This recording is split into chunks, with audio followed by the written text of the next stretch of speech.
Did physics just punch through a $50 million shield? At 2:15 a.m., a train Russia called humanitarian aid lit up like a beacon, and Ukraine's AI drones were already there. How did a gasoline-boosted mothership carrying 12 drones and 12 decoys blind radar, slip past jamming, and turn 500 tons of ammo into a fire dragon 1,000 feet long? Stay with this breakdown. We'll show you the 4 layers of defense: nets, jammers, radar, missiles, and the one-timing gap the swarm exploited to sink the unsinkable.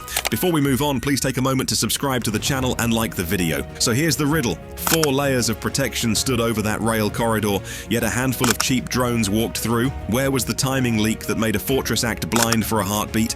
The route sold the story. A seasonal convoy pushed from the depot toward a river crossing under a humanitarian label, the so-called Christmas peace train. On paper, heaters, medical kits, winter supplies. In practice, the consist carried dense, regulated cargo loaded deep in the middle cars and escorted by air defense detachments. The run threaded known choke points, bridges, embankments, and a valley where signal coverage tightens.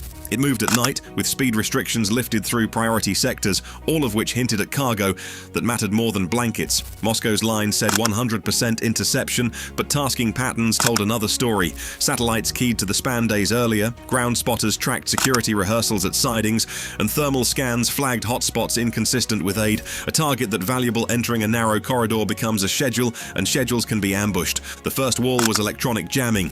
Trucked emitters and mast mounts threw power across common control bands, blasting wide swaths around 2.4 and 5.8 gigahertz, plus GPS L1/L2 denial in the approach sectors. The goal is simple: drown command links, blind navigation, force drones to sag into the dirt. High ERP, frequency hopping, and lobe steering should smother small FPVS and cheap guidance boards. Next came the nets. Steel mesh curtains and cable lattices hung across pylons and lower truss gaps over water. They stop belly-skimming kamikazes that ride a meter off the deck, forcing a climb where guns have angles and radar has cleaner returns. Physical barriers don't jam, they break props, snag airframes, and turn seconds into splinters. Third, radar layering. Search sets swept sectors, while fire control radars fenced narrow beams over the bridge and approaches.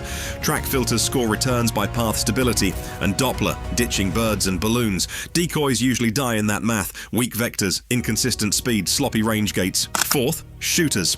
Short and medium systems sat hot, with guns and missiles queued to radar tracks. But launch isn't instant. Crews confirm IFF, reconcile clutter, and wait for fire authority. Those seconds stack. Now the blind spot variable. Multispectral aerosol smoke plus hot metallic chaff bloom across optical and thermal channels, and spike range gates. Sensors choke for seconds, not minutes. When that bloom flares, fire control handoff lags 8 to 20 seconds. That is the window. Plan a swarm around it, and the nets, the jammers, the radar, and the guns stop acting like a wall. They act like 4 doors opening just long enough for a gasoline-boosted carrier to push a synchronized multi-axis breach. So how does a gasoline-boosted drone carry 24 companions and still run coordinated strikes in a jammed corridor? At 2:04 a.m., the answer rolled out of a single airframe. Goal M, a heavy-lift mothership with a generator extender, carried 12 attack drones and 12 decoys on booms and in a belly bay. It didn't hide. It showed itself to the big acquisition radar, took the lock, and then dumped decoys rigged with aluminum corner reflectors that swelled their radar cross-section far beyond their size. 6 peeled from underwing pylons, 6 dropped from the bay, fanning to build a false swarm the defense had to treat as real. Russia expects spoofing. It did not anticipate orchestration at this tempo. The swarm didn't just throw noise, it staged heat, radar energy, and timing in a ladder that forced the defense to choose wrong. Rolls split fast. Pathfinders edged toward the strongest jamming nodes and sniffed for nulls. Decoys climbed into clean air to balloon tracks and pull locks. Strikers skimmed down in the shadow of the lobe, holding low behind terrain until the 8 to 20 second fire control lag opened. The timing ladder looked brutal up close. Decoys went high first, forcing locks and launches. Pathfinders painted safe corridors through the interference. Then the strikers ramped speed, popped a Cobra arc over the nets, and dove for aim points. Solid rocket motors and hot brake assemblies on the target cars burned bright in infrared, while hot metallic chaff and aerosol blinded ranging. The onboard models gave priority to the biggest, softest heat with structural effect, so pylon faces and ammunition cars rose to the top of the list without a radio call. Interception claims fall apart under resource starvation. Pancer units burned missiles on on reflector returns, proximity fuses snapped on decoys, guns swung toward the loudest clutter and stayed there. One launch at Mark III had the mothership dead to rights until a stray decoy detonated the fuse 200 feet short, call it luck or engineered chaos, but it carved a narrow corridor the mothership used to survive. Then the split targeting hit. FPVS slammed pylons and brake lines from below, while 6 Wild Hornets dropped in sequence on the critical cars. The defense posture sagged and then cracked. With the magazine's light and the radar stack misled, the real damage started to clock in. 500 tons of ammunition primed a chain reaction across steel, concrete, and the schedule that kept this route alive. What turned one breach into a 1,000-foot fire dragon and months of paralysis?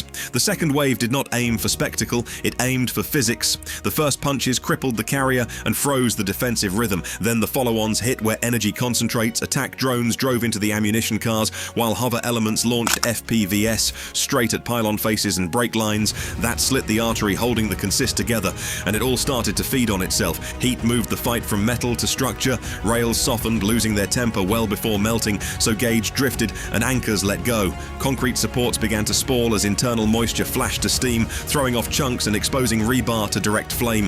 The steel warps first, then alignment goes, and crews lose the time to uncouple. Cars 14, and the ones hugging it, entered a thermal cascade that erased any emergency drill. Once cladding baked off, nothing held back the storm. The sequence ran like a checklist. Direct hits ruptured casings, propellant cooked off and shells flashed to vapor. Secondary blasts peeled away protective layers and blew open voids that fed oxygen. Thermal plumes roared down the train length, forcing crew abandonment and leaving no one to fight fire or separate cars. That gave the flames minutes to work on the spans and bearings. By the time the noise dropped, the bridge needed more than a repair crew. It needed a full inspection cycle and a rebuild plan, not a patch.